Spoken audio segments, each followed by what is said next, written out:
सोनो model हमने किया है, ठीक है। उसमें इकोनॉमिक ग्रोथ जो डिटरमाइन हो रहा है वो आपका जो डिटर्मिनेशन हो रहा है वो टेक्निकल प्रोग्रेस से होता है, ठीक है। लेकिन हमने देखा सोनो मॉडल में कि ये जो टेक्नोलॉजिकल प्रोग्रेस है वो एक्सोजेनस फैक्टर से डिटरमाइन हो रहा है। एक्सोजेनस फैक्टर वो होता है जो मॉडल के आउटसाइड डिटरमाइन होता है, जिसको हम नॉन इकोनॉमिक फैक्टर बोलते हैं। जब आपका लॉन्ग टर्म ग्रोथ की बात कर रहे हैं हम लोग, आपका इकोनॉमिक ग्रोथ जो लॉन्ग टर्म में हो रहा है, जो भी पर कैपिटा आउटपुट ग्रोथ हो रहा है, कंजम्पशन ग्रोथ हो रहा है, इन्वेस्टमेंट पर वर्कर ग्रोथ हो रहा है स्टेडी स्टेट में, ठीक है, वो कोई भी डिसीजन वेरिएबल पे डिपेंड नहीं कर रहा है, ठीक है, वो एक्सोजेनस फैक्टर पे डिपेंड कर रहा है। तो यहाँ पे पॉलिसी डिसीजन का कोई रोल नहीं होता है। जब पॉलिसी डिसीजन का कोई रोल नहीं होता तो पॉलिसी मेकर का क्या जरूरत है, राइट। तो ये जो सोनो मॉडल है, ठीक है, ये फ्रेमवर्क काफ़ी अच्छा improvement over Harold model, Doma model है, जो इनस्टेबिलिटी है उसको सॉल्व किया गया। लेकिन जो ग्रोथ प्रोसेस बताया जा रहा है सोनो मॉडल में, ठीक है, वो सेटिस्फैक्ट्री नहीं था। काफ़ी सारा वर्क हो रहा था, ठीक है। एक वर्क उसमें से लर्निंग बाय डूइंग, जो एरो ने 1962 में पेपर में लिख के बताया था कि हम लोग कोई भी काम करते हैं, ठीक है, कोई भी मशीन पे वर्क कर रहे हैं, उस मशीन में वर्क करते करते उस मशीन को किस तरह से बेस्ट यूज़ किया जाए हमें आ जाता है। तो जो एवरेज कॉस्ट होता है वो डिक्लाइन करता है। जितना हम टाइम वर्क करते रहे उस मशीन में, उस मशीन से ज़्यादा प्रोडक्शन कर सकते हैं, ठीक है। तो ये नहीं कि जितना मशीन अगर इकोनॉमी में ऐड होते जाएगा तो आपको डिमिनिशिंग रिटर्न होगा, ठीक है। पॉजिटिव एंड डिमिनिशिंग रिटर्न जो लिया गया है सोनो मॉडल में, उसका कहने का मतलब ये है कि जैसे जैसे आप कैपिटल ऐड कीजिएगा, एक यूनिट को आउटपुट को एडिशनल यूनिट ऑफ आउटपुट को प्रोड्यूस करने के लिए आपको ज़्यादा मशीन का रिक्वायरमेंट होगा, ठीक है। क्यों? क्योंकि जो एडिशनल मशीन अपनाते हैं तो उससे जो आउटपुट का एडिशन होता है वो कम होता है, ठीक है। सो जैसे जैसे इकोनॉमी एक्सपेंड करते जाएगा मशीन इकोनॉमी में, capital stock, each unit of machine जो होगा एडिशनल यूनिट ऑफ मशीन वो कम प्रोड्यूस करेगा आउटपुट को। इसको दूसरे वे में इस तरह बोल सकते हैं कि एक यूनिट ऑफ आउटपुट को प्रोड्यूस करने के लिए हमें ज़्यादा मशीन की जरूरत पड़ेगा, ठीक है। एक यूनिट को आउटपुट को प्रोड्यूस करने के लिए हमें ज़्यादा मशीन की जरूरत पड़ेगा। इसका मीन्स क्या है, मशीन हमें डिमिनिशिंग रिटर्न दे रहा है, ओके। तो उस चीज़ को हटाने के लिए, डिमिनिशिंग रिटर्न को हटाने के लिए फ्रैंकलिन ने क्या किया, जो कैपिटल है इसको फिजिकल और कैपिटल फॉर्म दोनों में लिया, ठीक है। ये जो आउटपुट है, ठीक है, ये आपका इनिशियल कैपिटल स्टॉक पे डिपेंड करता है, फिजिकल और ह्यूमन कैपिटल फॉर्म में डिपेंड करता है। अंतर है आपका share of capital in total output plus, लिख लीजिए, share of capital in total output plus knowledge spill over effect among firm. ये हो गया share of capital in total output, लिखिएगा टोटल आउटपुट प्लस नॉलेज एक्सटर्निटी या knowledge spill over effect, spill over effect among firms. Economy में ये जो अनफास्ट term है, ठीक है, ये अब आपका शेयर ऑफ कैपिटल नहीं रहेगा, इसमें आपका नॉलेज स्पिल ओवर इफेक्ट भी है।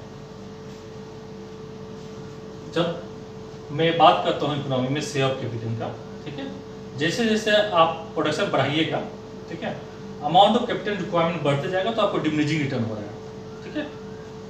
एट द सेम टाइम आप जो कैपिटल एक्यूमुलेट कर रहे हैं, इकोनॉमी में क्या हो रहा है कि उस कैपिटल को किस तरह प्रॉपर्ली यूज किया जाए, उससे आपको positive externality spill over effect gain हो रहा है। तो एक तरफ तो नेगेटिव इफेक्ट हो रहा है, डिमिनिशिंग रिटर्न हो रहा है, एक तरफ तो पॉजिटिव इफेक्ट हो रहा है, ठीक है।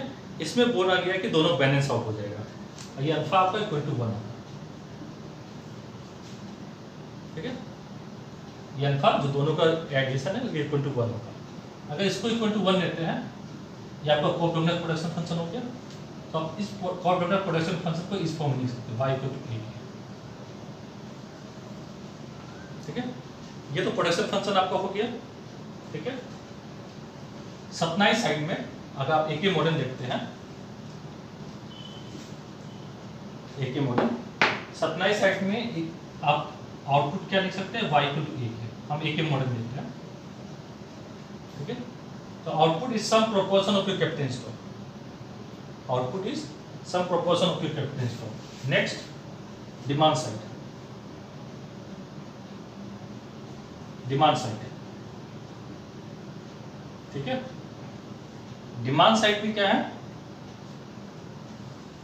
सेविंग को टू इन्वेस्टमेंट, क्योंकि टू सेक्टर लिया गया है, सेविंग क्या है, सम प्रोपोर्शन ऑफ आउटपुट है, इन इक्विलिब्रियम आउटपुट इसके बराबर होगा, ठीक है। तो लिख दीजिए एस ए के equal to I, S constant है, टाइम बिटवीन 0 एंड 1 है, ये आपका टेक्नोलॉजी गिवन है, तो ये कांस्टेंट टर्म हो गया, ठीक है। तो इन्वेस्टमेंट और कैपिटल स्टॉक में आपका प्रोपोर्शन रिलेशनशिप होगा, ठीक है। वो प्रोपोर्शन क्या होगा आपका एस इंटू ए, यहाँ पे आउटपुट और कैपिटल में प्रोपोर्शन रिलेशनशिप होगा, वो आपका ए से होगा। इससे ग्राफ बनाते हैं, एक मैंने वीडियो बनाया था, आज मैं भेज दूंगा, चेक कर लीजिएगा प्रोपोर्शन रिलेशनशिप ग्राफ कैसे बनता है। यहाँ आउटपुट ले रहे, यहाँ कैपिटल स्टॉक ले रहे, ठीक है। जब कैपिटल स्टॉक आपका 0 है तो आउटपुट भी 0 होगा, तो ओरिजिन से स्टार्ट होगा, ए इंटू 0 आपका 0 होता है, ठीक है। कोई भी स्टेट लाइन हो, लीनियर लाइन हो, उसका स्लोप कांस्टेंट होता है। जनरल फॉर्मूला स्लोप का क्या है, चेंज इन वाई होगा, चेंज इन के, चेंज इन वाई और चेंज इन के आपका ए आएगा। जो प्रोडक्शन फंक्शन ड्रॉ कीजिएगा ओरिजिन से होगा, उसका स्लोप क्या होगा, ए होगा, ठीक है। या तो प्रोडक्शन फंक्शन हो गया ए के। इन्वेस्टमेंट फंक्शन भी क्या होगा, सेम बनेगा आपका, क्योंकि सेविंग लाइन बिटवीन 0 एंड 1 है, इसके बिलो बनेगा, ठीक है। सेविंग जो है आपका 0 और 1 के बीच में लाई करता है, तो जो भी आपका इन्वेस्टमेंट फंक्शन बनेगा इसके नीचे बनेगा, तो वो बना नीचे, यहाँ पे इन्वेस्टमेंट नीचे, यहाँ पे आउटपुट नीचे, जो आपका इन्वेस्टमेंट फंक्शन बन गया एस ए के, ठीक है। थर्ड हमने देखा डेप्रिसिएशन लाइन। डेप्रिसिएशन क्या होता है, प्रोपोर्शन ऑफ कैपिटल स्टॉक, ये भी प्रोपोर्शन है, ठीक है। डेप्रिसिएशन ग्राफ कैसे बनेगा, यहाँ पे डेप्रिसिएशन नीचे, यहाँ पे कैपिटल स्टॉक नीचे। जब कैपिटल स्टॉक 0 होगा, डेप्रिसिएशन 0 होगा, डेल्टा इंटू 0 0 होगा, ठीक है। ये भी ओरिजिन से होगा डेल्टा की। अब आपके पास प्रोडक्शन फंक्शन का ग्राफ है, सेविंग फंक्शन या ये इन्वेस्टमेंट फंक्शन का ग्राफ है, और डेप्रिसिएशन लाइन का ग्राफ है, ठीक है। इकोनॉमी में ये जो कैपिटल स्टॉक है, ठीक है, कैपिटल स्टॉक है, बेसिकली ये आपका बता रहा है इकोनॉमी में एक्यूमुलेशन होगा कि नहीं। Economic growth is the process of accumulation of capital stock, ठीक है। जैसे जैसे कैपिटल स्टॉक एक्यूमुलेट होगा उस तरह इकोनॉमिक ग्रोथ होगा। अभी मैं इसका भी मीनिंग फिर से समझा दूंगा आपको क्या होता है, ठीक है। पहले ये देख लीजिए ज़्यादा डाइवर्जेंट थ्योरी। तो मैंने बोला स्टेडी ग्रोथ इक्वेशन को आपने इस तरह लिखते हैं, ग्रोथ इक्वेशन, ये जो आपका एडिशन टू कैपिटल स्टॉक है वो किसका डिफरेंस होता है, इन्वेस्टमेंट क्या करता है, कैपिटल स्टॉक इंक्रीज करता है, और डेप्रिसिएशन क्या करता है, कैपिटल स्टॉक रिड्यूस करता है। ये दोनों का डिफरेंस हमको क्या देगा, change in capital stock. Steady state आपको पता है चेंज इन कैपिटल स्टॉक 0 होता है, ठीक है। एट स्टेडी स्टेट हमें पता है चेंज इन कैपिटल स्टॉक 0 होता है। इन्वेस्टमेंट क्या है आपका, saving times production function, you have to write that one, ये के। डेप्रिसिएशन क्या है, सम प्रोपोर्शन ऑफ आउटपुट, ठीक है। एट स्टेडी स्टेट ये इक्वल टू 0 होगा, ठीक है। तो आपका saving must be equal to investment at steady state. ये क्या है, सॉरी सेविंग नहीं होगा, ये होगा investment must be equal to depreciation, ठीक है। जो एक्चुअल इन्वेस्टमेंट होगा ये आपका एक्चुअल इन्वेस्टमेंट हो गया, ठीक है। Actual investment equal to your depreciation, जिसको हमने रिक्वायर्ड इन्वेस्टमेंट भी बोला है सोलो मॉडल में। रिक्वायर्ड इन्वेस्टमेंट या ब्रेक इवन इन्वेस्टमेंट बोलिए, break even investment in order to maintain same level of capital stock. Steady state में आपको कैपिटल स्टॉक चेंज नहीं होगा, ये बोल सकते हैं। आप कोई भी टर्म यूज कर सकते हैं, मैंने सिंपल फ्रेमवर्क रखा, सिर्फ डेप्रिसिएशन है, ठीक है। जब आपका actual investment equal to depreciation होगा, चेंज इन कैपिटल स्टॉक 0 होगा, इसका मीन्स क्या है, स्टेडी स्टेट कंडीशन, ठीक है। सोनो मॉडल में हमने देखा कि सेविंग जो है, ये समझिएगा बात को, ये इंपॉर्टेंट है, ठीक है। इसको S1 ले लीजिए। सोनो मॉडल में देखा हमने कि सेविंग इंक्रीज करने से हमको नेवन इफेक्ट मिलता है, ठीक है। नेवन इफेक्ट होता है क्यों, क्योंकि कैपिटल स्टॉक है वो एक लेवल से K1 स्टार से K2 स्टार चल जाता है, आउटपुट पर वर्क Y1 स्टार से Y2 स्टार चल जाता है, ठीक है। तो ग्रोथ होगा शॉर्ट टर्म में, टेम्पोररी नहीं होगा, ठीक है। But in the long run आप जैसे ही K2 स्टार हिट कीजिएगा, Y2 स्टार हिट कीजिएगा, ठीक है, अगेन आपका जो वेरिएबल है वो ग्रो एट कांस्टेंट रेट 0 पे होगा, टेक्निकल प्रोग्रेस नहीं है। तो ये ग्राफ देखो, अच्छा यहाँ पे मैं ड्रॉ कर, ये कंक्लूजन पार्ट याद रखिएगा, क्योंकि आप एक मॉडल डिस्कस करेंगे तो ये पूछा जाएगा, 10 मार्क्स में आता है ये क्वेश्चन। ठीक है, ये आपका प्रोडक्शन फंक्शन पावर का टर्म हो गया। यहाँ पे कैपिटल पावर का आउटपुट पावर का लिख दीजिए, डेप्रिसिएशन लाइन हो गया। ठीक है, यहाँ पे पावर का टर्म में ले रहे, याद रखिए। ठीक है, यहाँ पे एब्सोल्यूट सेंस में ले रहे, टोटल कैपिटल स्टॉक। ये सेविंग रेट S1 हो गया, ये आपका सेविंग पर वर्कर का लाइन हो गया। ये आपका कैपिटल स्टॉक हो गया, कैपिटल स्टॉक पर वर्कर स्टेडी स्टेट या आउटपुट पर वर्कर स्टेडी स्टेट हो गया। ठीक है, इकोनॉमी में अगर सेविंग रेट इंक्रीज होता है S1 से S2 इंक्रीज होता है, इसका मतलब S2 ग्रेटर देन S1 है सेविंग रेट, तो ये इन्वेस्टमेंट पर वर्कर लाइन शिफ्ट करेगा। ठीक है, S2 F ऑफ के इनिशियल स्टेडी स्टेट में देखिए आपका इन्वेस्टमेंट यहाँ है, डेप्रिसिएशन लाइन ये जा रहा है। ठीक है, डेप्रिसिएशन लाइन का ये point, investment is more than depreciation, यानी next period capital stock will be added. कब तक ऐड होगा? जब तक ये पॉइंट रीच नहीं होगा। केस 2 स्टार, केस 2 स्टार में क्या है आपका? हायर कैपिटल स्टॉक है, हायर स्टैंडर्ड ऑफ लिविंग है। ठीक है, economy will have temporary growth when it move from K1 star to K2 star. ठीक है, लॉन्ग रन में सिर्फ नेवल इफेक्ट होगा। सोनो मॉडल, यही हमने हेरोड मॉडल में देखा। G equal to SOC, actual growth rate ये होता है। ये जो C है कैपिटल आउटपुट रेशियो है, ये कांस्टेंट है। ठीक है, सो इकोनॉमी में सेविंग इंक्रीज करके एक्चुअल ग्रोथ रेट इंक्रीज कर सकते हैं, जिसको सोनो ने रिफ्यूट किया था। सोनो के मॉडल में ये बात को रिफ्यूट किया गया कि हम लोग सेविंग इंक्रीज करके एक्चुअल ग्रोथ रेट को ये क्या बोलते हैं इंक्रीज नहीं कर सकते। टेम्पोररी ग्रोथ होगा, लेकिन इकोनॉमी में नेवल इफेक्ट होगा, ग्रोथ इफेक्ट नहीं होगा। ठीक है, हेरोड में आपका फिक्स प्रोपोर्शन प्रोडक्शन फंक्शन दिया गया था। ठीक है, यहाँ पे फिक्स प्रोपोर्शन नहीं दिया गया है। यहाँ पे कैपिटल लेवल आप कोई भी कैपिटल लेवल कोई भी कॉम्बिनेशन में यूज कर सकते हैं। ठीक है, जैसे 5 unit of capital 10 unit output produce करना है, 5 unit of capital 2 unit of labour use करके यूज कर सकते हैं, या तो 3 यूनिट ऑफ कैपिटल और 4 यूनिट ऑफ लेबर यूज करके same unit of output produce कर सकते हैं, जो कि हम हेरोड में नहीं कर सकते। ठीक है, फ्रैंकलिन के जो वर्जन है, ये वर्जन सब्स्टिट्यूशन प्रोडक्शन फंक्शन दिया है। ठीक है, कि हम सब्स्टिट्यूट कर सकते हैं फ्रैंकलिन को, लेकिन यहाँ पे जो डिमिनिशिंग रिटर्न जो एजम्पशन सोनो ने लिया था उसको ड्रॉप कर दिया गया।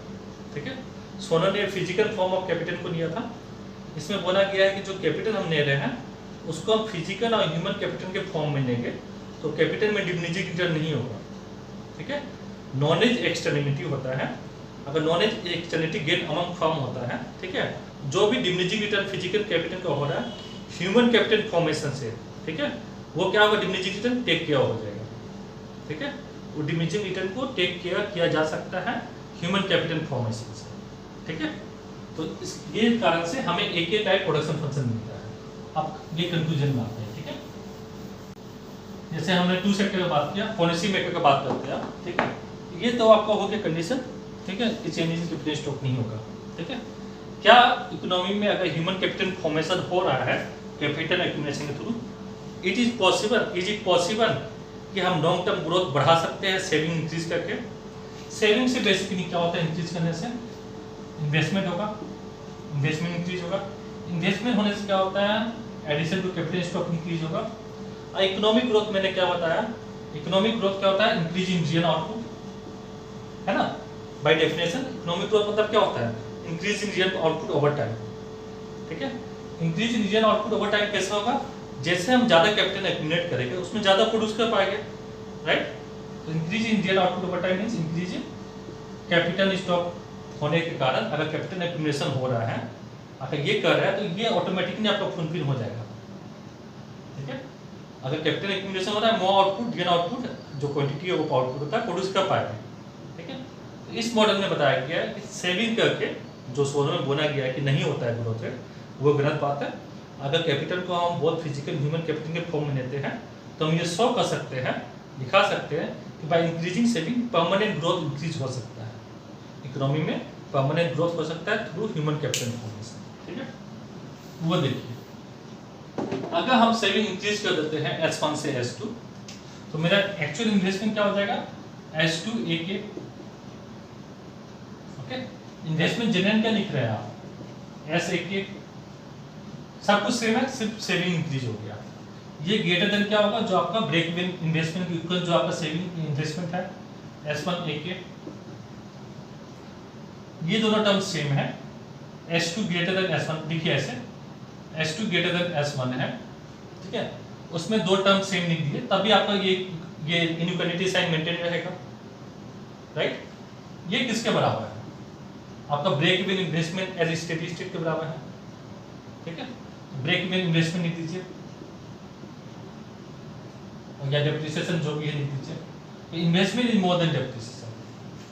अगर इकोनॉमी में पॉलिसी मेकर, ठीक है, चेंजेस ला सकता है जहां पे आपका investment is more than replaceable capital, ठीक है, इकोनॉमी में परमानेंट ग्रोथ इंक्रीज हो सकता है। आप कैसे देखिए,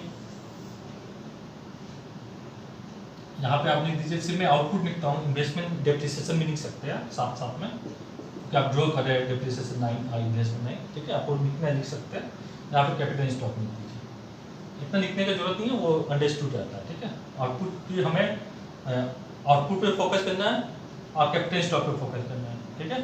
आउटपुट ग्रोथ में इकोनॉमिक ग्रोथ हो रहा है, कैपिटल स्टॉक एक्यूमुलेशन के थ्रू होता है, तो वो दोनों चीज पे फोकस करना है, बाकी चीज अंडरस्टूड है। तो ये आपका आउटपुट हो गया। प्रोपोर्शन रिलेशनशिप है, तो मैं वीडियो भेज दूंगा, देख लीजिएगा प्रोपोर्शन रिलेशनशिप का ग्राफ। इन्वेस्टमेंट का ग्राफ ये रहेगा आपका, इन्वेस्टमेंट 9 ये हो गया आपका, इसमें भी प्रोपोर्शन रिलेशनशिप है, ठीक है। Investment is more than depreciation, ठीक है। जब इकोनॉमी में investment is more than depreciation रहेगा तो क्या होगा, जब इन्वेस्टमेंट मोर देन डेप्रिसिएशन रहेगा तो net addition to capital stock positive रहेगा। चेंज इन कैपिटल स्टॉक क्या रहेगा, हर एक पीरियड में पॉजिटिव रहेगा। इस ग्राफ से देखिए, इस इक्वेशन से देखिए, इसको मैं अगर ये अगर सेविंग रेट में S2 लेता हूँ तो ये टर्म पॉजिटिव हो जाएगा, राइट। तो investment is more than depreciation, इसका मतलब क्या हुआ, change in capital stock positive हो रहा है। So every period there is a accumulation of capital stock. So every period there is a economic growth taking place in that. ठीक है, ये कंक्लूजन हुआ आपका एक इन्वॉल्व का। Is it clear now? Aniket, Salman clear है?